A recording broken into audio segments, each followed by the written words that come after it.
Ciao a tutti pellegrini e pellegrine della rete, e oggi continuiamo il nostro discorso sul fatto di essere antipatici. Ok, ma a sto giro non vi farò la pappardella di quanto sia antipatico, ma parliamo proprio di che vuol dire essere antipatico, o meglio da dove deriva il termine antipatia.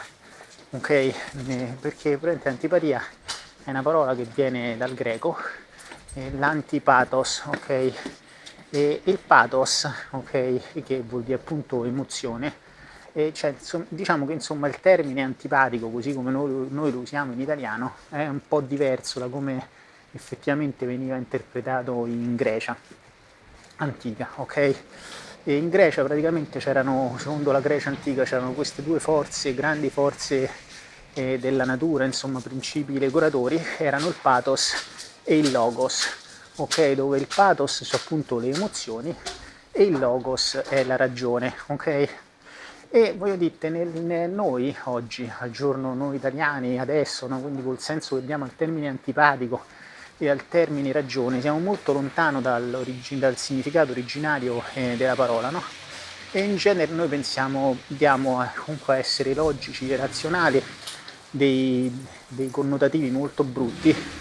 Ammazza che persona fredda che sei, ammazza quanto sei razionale, ammazza quanto sei, no? E non ti lasci mai andare alle emozioni, e invece diamo quindi al discorso delle emozioni un valore completamente super positivo, no?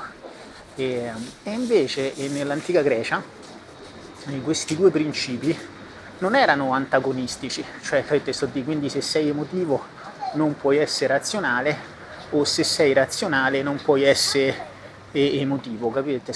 Quindi o comunque cioè, che la ragione è brutta, o qualsiasi altra cosa così, insomma, un po' come abbiamo noi oggi, capito? E invece nell'antica Grecia questi due principi andavano dei pari passi, ok? Erano tutte e due forze, due principi regolatori proprio del mondo intero, e che comunque quindi andavano a braccetto, ok? Allora, voglio dirti questo, adesso qua faremo una serie di digressioni e il discorso prenderà un po' di vie parallele a destra e a sinistra, ma poi alla fine si ricongiungerà tutto e capirete molto bene.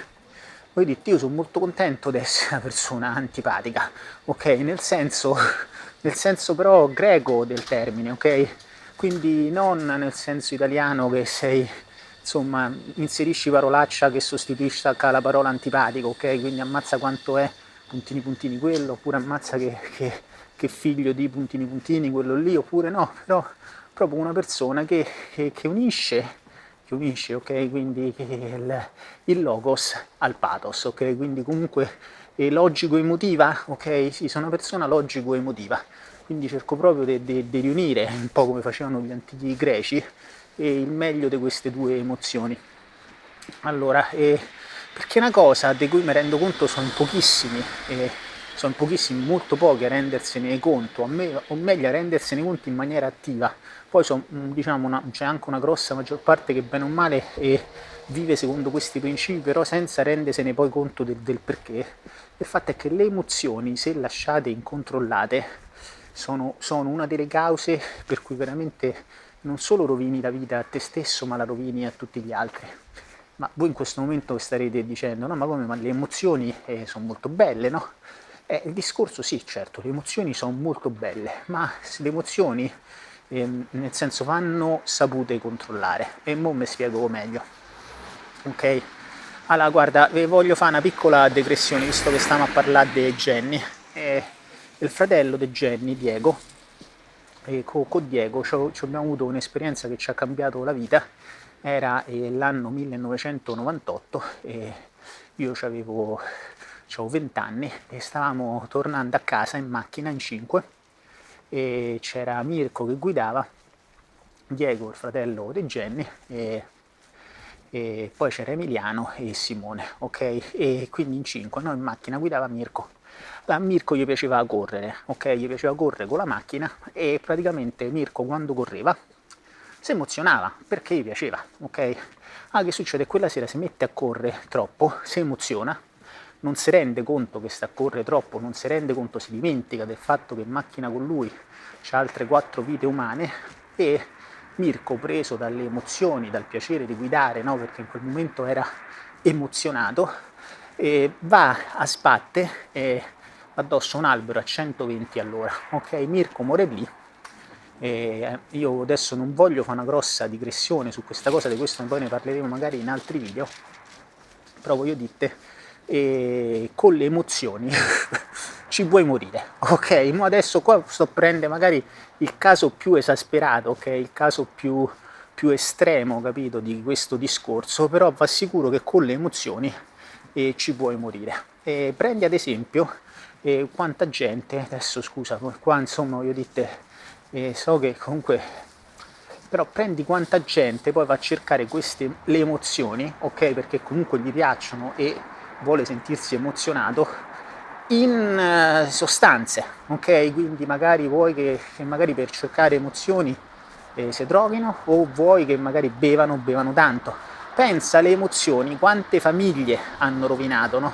Cioè voglio dirti, io spero proprio che siate fortunati, che non ci avete un padre, che ne so, alcolizzato, che magari torna a casa ubriaco tutte le sere, o si ubriaca a casa e poi, capito, faccia atti di violenza, no? Però la maggior parte di queste cose succedono perché la gente gli piacciono le emozioni sono molto belle, sono molto forti, e se lascia andare alle emozioni senza averci controllo, ok? E quindi voglio dire, è molto importante riuscì a controllare il proprio pathos, ok? E per questo dico, io sono una persona logico-emotiva, perché comunque nel senso, le emozioni, se le lasci senza controllo, ti portano su una brutta, ti possono portare su una via veramente brutta, e ti possono mettere su ti possono dare un sacco di problemi, ok? Un'altra occasione, cioè altre 100.000, e questo magari è capitato più spesso.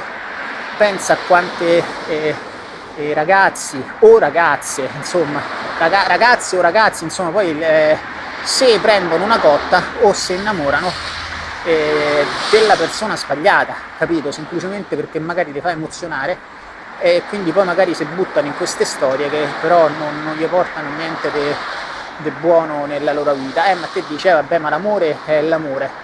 Il discorso sì e no, perché voglio dire, te puoi cercare una persona che ti fa emozionare e che però al tempo stesso ti eleva come persona, no? Che non necessariamente una persona che ti fa emozionare e poi ti dà solo quello, e quindi quando c'è bisogno non ti aiuta a crescere, non ti sta vicino quando ti servi, non ti ha aiutato tanto nella vita, no? E quindi insomma, ecco, morale della favola, voglio dire, sì, sono molto antipatico, e sono contento di essere antipatico, sono contento di essere una persona logico-emotiva, perché non vi auguro veramente a nessuno di voi di vedere morire davanti un vostro caro amico perché stava emozionato. E poi tra parentesi, Mirko non è l'unico, capito, che ho perso per via delle emozioni. Quindi voglio dire, queste cose purtroppo, o per fortuna voglio dire, no, forse diciamo purtroppo, perché teoricamente prima te ne rendi conto meglio è, le capisci solo con l'esperienza, no? E soprattutto quando sei giovane e hai le emozioni, no? Quindi sei preso da tante cose belle, tante emozioni che ti danno tanta energia o tante altre cose. Insomma, voglio dire, è difficile pensare, e fa delle volte è molto difficile pensare che le tue emozioni dovresti in realtà controllarle, capito? Ma per controllarle, così chiarisco questa cosa e poi chiudiamo. Voglio dire, non è che non ti devi lasciare andare alle emozioni, ci mancherebbe altro, ti devi lasciare andare alle emozioni quando lo dici te, come lo dici te, e in ambienti controllati. E questo è il discorso. Voglio dire, certo è bellissimo invece una persona che ti fa emozionare, ok, con cui stai bene assieme e che ti riempie di emozioni, però il discorso è: vivi di queste emozioni con questa persona. Innanzitutto fai una verifica: ma questa persona mi fa soltanto emozionare, è una persona che quando sono stata male mi ha aiutato, che tutti i giorni fa qualcosa per me, è una persona che mi fa crescere, è una persona, quindi voglio dire, se poi anche la parte logos, no? quindi la parte, quindi volendo logica, no? Comunque ti fa vedere che questa qui è una buona persona, allora è bello emozionarci insieme, no? Voi dite c'ha senso, è anche bello passare interiore, sta proprio così a emozionarsi, no? Perché comunque è una persona che merita, no?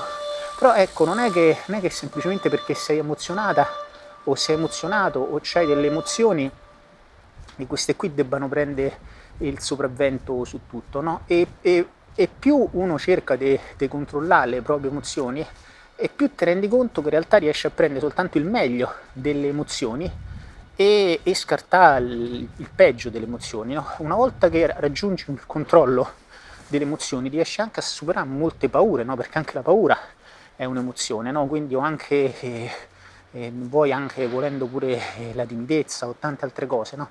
E quindi lavorando continuamente sulle proprie emozioni poi raggiungi tanti altri posti che non pensavi che potevi raggiungere. E va bene, insomma, questo qui è tutto per il momento e ci vediamo dopo. Ok, ciao, ciao, ciao.